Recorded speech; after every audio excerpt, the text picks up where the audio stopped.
তো। তা আজকে নববর্ষ, তো ওই জন্য কী কী রান্না হবে, কী খাবো সেগুলো সব প্ল্যান করা হয়েছে মোটামুটি। তো যতটা পারবো রান্না করবো, অনেক কিছু প্ল্যান আছে রান্না করার। তো আমি রান্নাঘর থেকে এই ব্লগটা শুরু করছি, কারণ এখন রান্না করতে হবে। এখন বাজছে তোমার 11টা 23। তো মোটামুটি আমার মনে হচ্ছে যে 2-3টে বেজে যাবে আমার রান্না বান্না জোগাড় করতে। আর জানি না দুপুরে খেতে পারবো কিনা, কারণ বর অফিসে গেছে, ব্যাঙ্গালোরে তো ছুটি নেই। তো তোমার যখন ফিরবে তখন খেতে হবে, হয় রাতে খাবো আর না তো দুপুরে খাবো। তো দুপুরে তো আমার মনে হচ্ছে হবে না, তো রাতেই খাবো। তো চলো ব্লগটা শুরু করা যায়। মসুর ডাল সেদ্ধ হচ্ছে আর এদিকে দুধ গরম হচ্ছে পায়েসের জন্য। মসুর ডালটা আম দিয়ে বানাবো।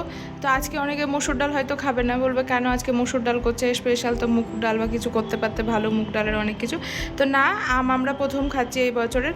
আমাদের গ্রামের বাড়িতে আম খায় না তোমার, যতদিন তোমার এই চৈত্র মাসটা পার না হয়। তো আমিও ওটা মানি, মানে ছোটোবেলা থেকে করি বলে। তো আজকে প্রথম বছরের আম খাবো, তাই ওই জন্য মসুর ডাল দিয়ে তোমার আম ডালটা করব। তো চলো এবার রান্না তাড়াতাড়ি জোগাড়গুলো শুরু করি। তো এই দেখো ভেটকি মাছ, ভেটকি মাছের পাতুরি বানাবো। তো ভেটকি মাছগুলো না তোমার নুন জলে একটু ভিজিয়ে রাখবো। আর কী হবে বলতো, ওর মধ্যে নুনটা খুব ভালোভাবে ঢুকবে। একদম কড়াকড়ি নুন দিয়ে জলের মধ্যে ধোয়া ছিল ভালো করে, কিছুই না, শুধু নুন জলের মধ্যে দিয়ে কিছুক্ষণ রেখে দিতে হবে। তারপরে জলটাকে ঝরিয়ে দিয়ে একদম শুকনো করে ভেটকি মাছগুলো মুছে দিতে হবে, তাহলে তোমার হয়ে যাবে। তারপরে যে পেস্টটা করবো, তাহলে পেস্টটা ভালোভাবে গায়ে লাগবে। ডালটা সেদ্ধ হয়ে গেছে, আমি কুটে নিচে রেখে দিয়েছি। এবার ডালটা ফোড়ন দিয়ে দেবো, এটা একটু গরম হোক। এদিকে আমার পায়েসটাও হয়ে এসছে, তোমার চালটা সেদ্ধ হয়ে গেছে। এবার মিষ্টিটা দিতে হবে, এর মধ্যে চিনি দিব একটু, ভাবছি খেজুর গুড় আছে, খেজুর গুড় দেবো। চালটা সেদ্ধ হয়ে গেছে পায়েসে, এ দেখো কাজু কিশমিশ দিয়ে দিয়েছি। এবার চিনি দিয়ে দেবো আর একটু খেজুর গুড় দেবো, তাহলে টেস্ট হয়ে যাবে। খুব মিষ্টি খাই না, অল্পই দেবো। তাহলে এই দেখো খেজুর গুড় বাড়ি থেকে পাঠিয়েছিল, ফ্রিজে রাখতে থাকে, বাবারই টাইট হয়ে যায় একটা। এই দেখো ওগুলো মিশিয়ে নেবো, তাহলে পায়েসটা রেডি। এদিকে তোমার ডালের ফোড়নটাও রেডি হয়ে গেছে। ফোড়নে তোমার তেজপাতা, 5 ফোড়ন, কাঁচা লঙ্কা, পেঁয়াজ দিয়েছিলাম। ডালটা ঢেলে দেবো। এবার এতে আম দিয়ে দেবো আর নুন দিয়ে দেবো, তাহলে ডাল ফুটে গেলে রেডি। তো এই দেখো পায়েস রেডি হয়ে গেছে। এই যে পায়েসটা নামিয়ে নেবো, বুঝলে? তো এত রান্নার মধ্যে একটা রান্না প্রথম হলো, সেটা হচ্ছে পায়েস। এই যে চলো এবার সব টেবিলে রেখে চলে আসি। এই যে দেখো কাঁচা আম কেটে নিয়েছি চাটনি করার জন্য, আর এখান থেকে আমি এতে দিয়ে দিয়েছি। ডাল ফুটে গেছে। তোমার ডাল ফোটার পরে আমটা দিই, কারণ আম তো এমনিতেই সেদ্ধ হয়ে যায় না, বেশিক্ষণ লাগে না। আর সেদ্ধ যখন হয়ে যাবে ভালোভাবে একটা আম ভেঙে নেবো, তাহলেই টক হয়ে যাবে ডালটা। আর বাকিটা যখন খাবো তখন ভেঙে খাবো। তো চলো যেটা হবে সেটা রান্না করবো। তো চাটনিটা, আমটা কাটা হয়ে গেছে, চাটনিটা তাড়াতাড়ি করে দিই। দেখছো তেল গরম হয়ে গেছে, ধোঁয়া উঠে গেছে। এটা লঙ্কা, শুকনো লঙ্কা, একটা তেজপাতা আর 5 ফোড়ন, এটা দিয়ে দেবো চাটনির জন্য। হালকা একটু ভাজা হলে আমটা ঢেলে দেবো এর মধ্যে। তারপরে নুন হলুদ দিয়ে আমটাকে মিশিয়ে দেবো, মিশিয়ে একটু জল দিয়ে ঢেকে দিলে তোমার সেদ্ধ হয়ে যাবে। তারপরে চিনিটা দিয়ে দেবো, তাহলে চাটনি রেডি হয়ে যাবে। চাটনি করতে বেশি খাটনি হয়, গন্ধ বেরিয়ে গেছে, ওটা দিয়ে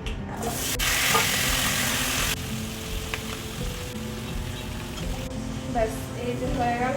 ঢেকে দিলে একটু সেদ্ধ হোক, একটু পরে জলটা দেবো। এরকম পুঁই শাক এনেছি, একটু পুঁই শাক বানাবো।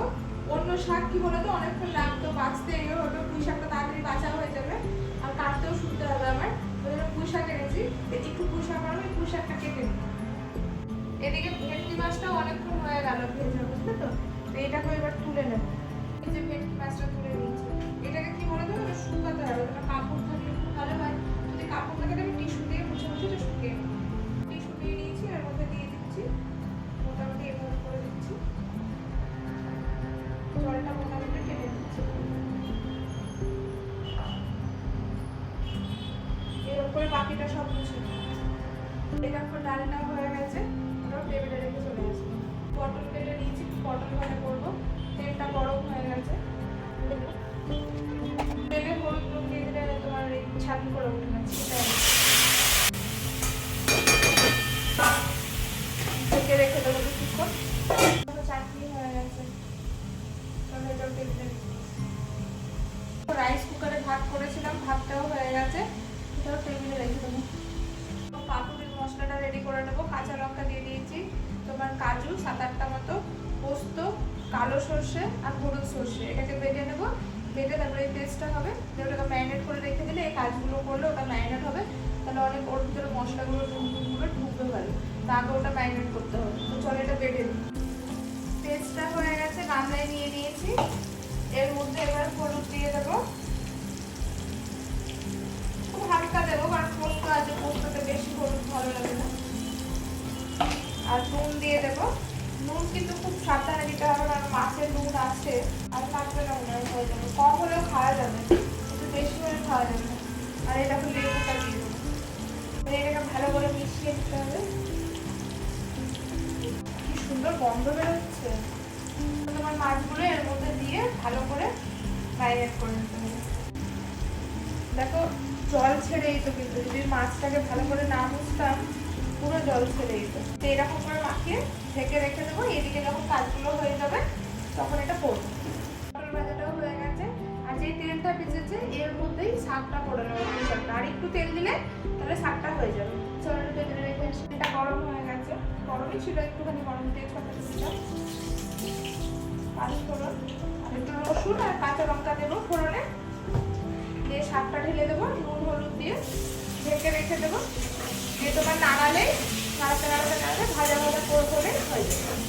আর এইদিকে দেখো তেল গরম হচ্ছে, এটা হচ্ছে তোমার ওই যে মিক্স ভেজ বানাবো, তো সব সবজিগুলো ভাজা হবে, তেলটা গরম হচ্ছে। এদিকেও ফোড়নটা ভাজা হয়ে গেছে, এদিকেও তেল গরম হয়ে গেছে। তোমার আলুটা দিয়ে দিই,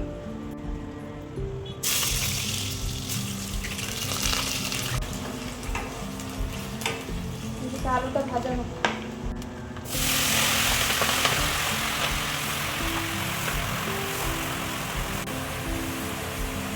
এবার নুন দিয়ে দেবো আর হলুদ দিয়ে দেবো,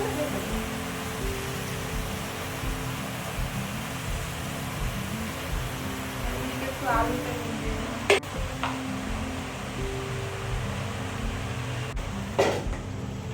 মিক্স ভেজের আলুগুলো ভাজা হয়ে গেছে, একটু তুলে দেবো। বাকি সবজিগুলো এখানে পুরোটা ভাজা দেবো, শুধু আলুটাই আলাদা করে ভাজতে হবে, সবজিগুলো বাকি সবজিগুলো একসাথে ভাজা।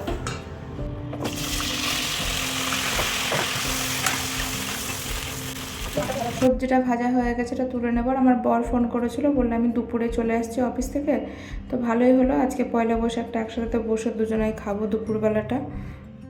তো মিক্স ভেজের জন্য তোমার এই পেস্টটা বানাচ্ছি, কাজু 4 মগজ আর পোস্ত দিয়ে। আর এই দেখো কাঁচা লঙ্কা আদা বাটা হয়ে গেছে, আর এদিকে টমেটো বাটা হয়ে গেছে।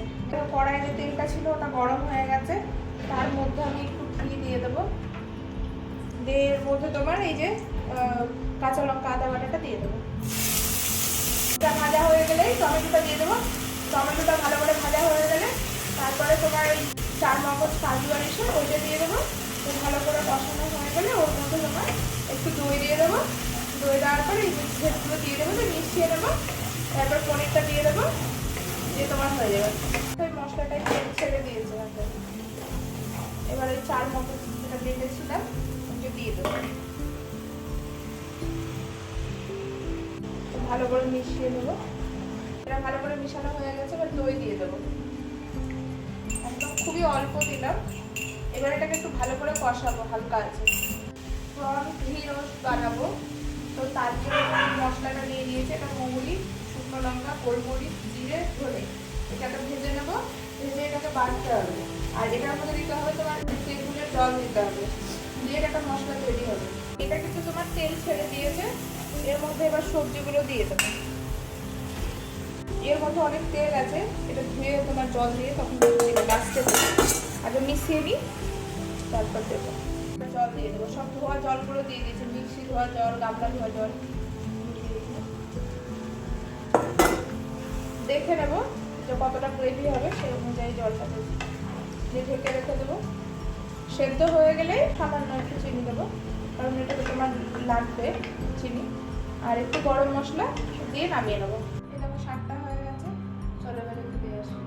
মশলাটা ভাজা হয়ে গেছে, ঠান্ডা হলে তোমার কেটে নেবো এটা। তো এটা হচ্ছে ছোটো আলু, এই ছোটো আলুটা ভাজা করবো, আমার বরের খুব পছন্দের একটা খাবার এটা। তো এটা কেটে রেখেছিলাম, দিয়ে দেবো এর মধ্যে। আর এর মধ্যে দিয়ে দেবো হচ্ছে এই মশলাটা। এই মশলাটা হচ্ছে আদা, জিরে, ধনে, রসুন আর লঙ্কা বাটা, শুকনো লঙ্কা দিয়ে দেবো। আর হলুদ নুন দিয়ে এটাকে সেদ্ধ বসিয়ে দেবো, একটু জল দিয়ে সেদ্ধ হবে, তারপরে এটাকে ভাজবো তেলে। ঘি রোস্টের মশলাটা, এটা তেঁতুল জল দিয়ে দিয়েছি, তেঁতুলগুলা জল আর হলুদটা এটা দিয়ে কেটে নেব। এটা তোমার হয়ে গেছে, পনিরটা এর মধ্যে দিয়ে দেবো। যখন পনিরগুলো কেটে রেখেছিল ভেজে দিলে তোমার টেস্ট হয়, কিন্তু সেটা আনহেলদি হয়, তো আমি ওই জন্য ভেজে দিচ্ছি না।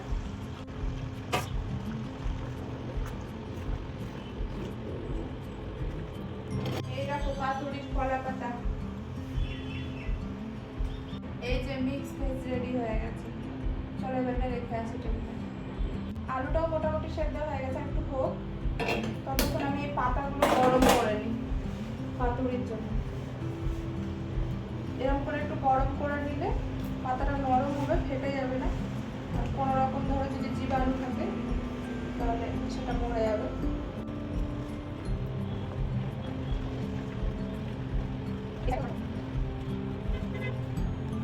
এই দেখো কেমন নরম হয়ে গেছে, দেখছো?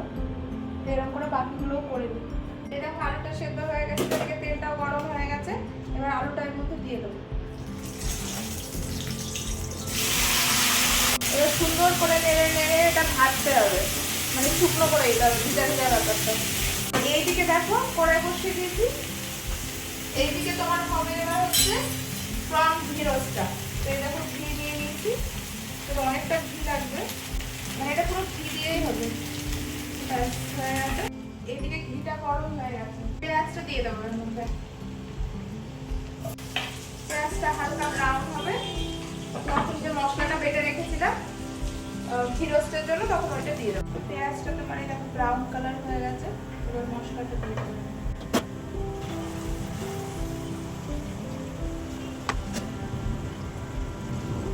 আলু ভাজাটা হয়ে গেছে, দেখো দেখতে কি সুন্দর হয়েছে।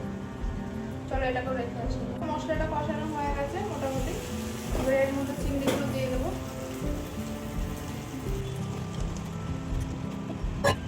ভালো করে কষাতে হবে, যখন শুকিয়ে শুকিয়ে আসবে তখন এটা হয়ে যাবে। দেখো পাতুরির গামলা নিয়ে চলে এসেছি, আর পাতাগুলোকে এরকম পিস পিস করে কেটে দিয়েছি। এবার পাতুরিটা কী করে বানাচ্ছি একটা তোমাদেরকে দেখি। নিলাম একটা বড় সাইজের পিস, ছোট আছে, ছোট থাকলে দুটো করে দিয়ে দেবো, যেমন এটা এটা দিয়ে দিচ্ছি, এটা পাতলা আছে। মশলা দিয়ে দেবো, আর দিয়ে দেবো একটা কাঁচা লঙ্কা আর একটু সর্ষের তেল দিয়ে দিলাম। এবার তোমার এটাকে দেখো কি করে করছি। প্রথমে দেবে এরকম, তারপর এরকম, তারপর এরকম দিয়ে এরকম, এই যে হয়ে গেল। এই যে সুতো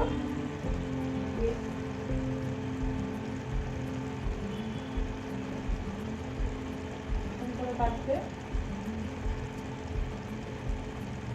তারপর এরকম করে নেবে। ভালো করে বাঁধা হলেই হলো, যেমন করে বাঁধা বাঁধা হয়ে গেছে। এটাকে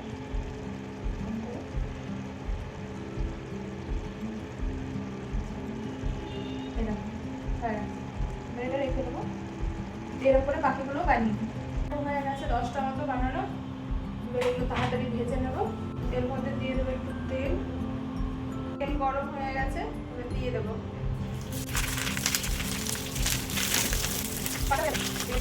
পাঁচটা দিয়ে দিলাম, আঁচটা একটু মিডিয়াম রাখবো, ঢেকে দেবো। তো এই দেখো প্রন ঘি রোস্ট রেডি হয়ে গেছে। চলো এটা টেবিলে রেখে দেখি এটার অবস্থা কি হয়েছে। এরকম ফুলে ফুলে গেছে, ঠিক আছে? এবার একটু উল্টে দিতে হবে, আবার ঢেকে দেবো। তো এই দেখো হয়ে গেছে, এটা দুদিকে তোমার লেগে গেছে, মানে ছাকা লেগে গেছে। এগুলো হয়ে গেছে, তুলে নিই এবার। আর 5টা আছে, এই 5টা দিয়ে দেবো। ঠিক আছে থাক, চলো এটা হোক। তো রান্না তো মোটামুটি দেখতে হয়েই গেছে। এবার আমি একটু ফ্রেশ হয়ে নিই, আর পয়লা বৈশাখে নতুন পোশাক পরা হয়নি, তো সেটা পরবো। খাবারগুলো রেডি করি, তারপর তোমাদের দেখাচ্ছি। তো এই দেখো আমার পয়লা বৈশাখের পোশাক, নর্মাল একটা প্যান্ট আর টি শার্ট। এই টি শার্টটা আমার ননদ আমাকে দিয়েছে, ওকে একটা পাঠিয়েছে, আমায় একটা পাঠিয়েছে। তো খুব দেখতে ভালো, দেখো কি সুন্দর একটা খরগোশ না। ঠিক আছে চলো তাড়াতাড়ি খাবারগুলো রেডি করে নিই এবার, অনেক বেলা হয়ে গেছে, 4:05। এই যে পুরো খাবার, চলো এবার পাতায় সাজিয়ে নিই। এই দেখো দুটো কলা পাতা নিয়ে নিয়েছি, দুদিকে সাজিয়ে নেব আমার আর আমার বরের।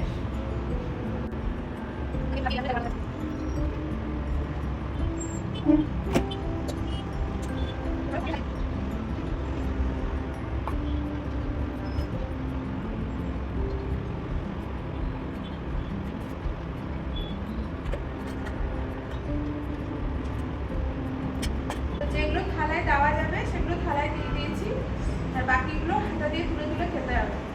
সাজানো হয়ে গেছে, তো আমরা পয়লা বৈশাখে কলা পাতায় খাবো। ঠিক আছে চলো খাবারটা খেয়ে দেখি একটু খাবারটা কেমন হয়েছে। পুরোটা তো খেতে পারবো না, কিন্তু আমি যেটা ফার্স্ট টাইম বানিয়েছি ওটাই খাবো, সেটা হচ্ছে চিংড়িটা। চলো ওটা খেয়ে দেবো।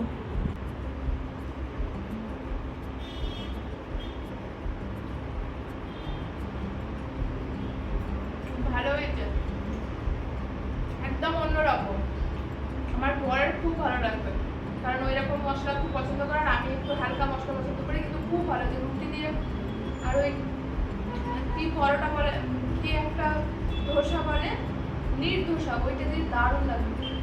তো ঠিক আছে চলো খাবারটা খেয়ে নিই খুব আরাম করে তৃপ্তি করে বরকে নিয়ে।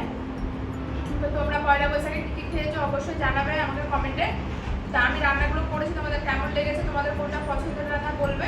যদি ভিডিওটা ভালো লাগে তাহলে অবশ্যই লাইক কমেন্ট শেয়ার করবে, আর একদম অবশ্যই আমার চ্যানেলটা সাবস্ক্রাইব করবে। তো আজকের মতো টাটা বাই, ভালো থেকো সবাই, টাটা, শুভ নববর্ষ, টাটা।